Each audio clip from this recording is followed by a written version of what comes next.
Tervetuloa Hervannan tennishalliin. Yhteystiedot videolla ja blogissa. Täällä on 2 kenttää käytettävissä. Ja aina on hyvä tulla pelitilanteeseen siinä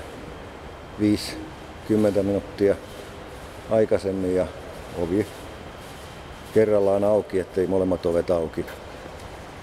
Pukeutuminen on näillä penkeillä. Ja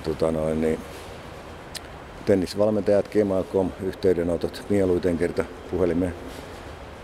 puhelimeen vastaaminen pelin aikana tai näillä talviliukkailla ei ole aina mikään kiva juttu. Mutta kuten sanottu, kohta alkaa tennisvuoro kello 10.11. Tervetuloa sopimuksen mukaan. Täällä on aamupäivisin tyhjää, että tilauksia otetaan vastaan. Ei muuta kuin kootkaa ryhmä ja ottakaa yhteyttä. Se on moro.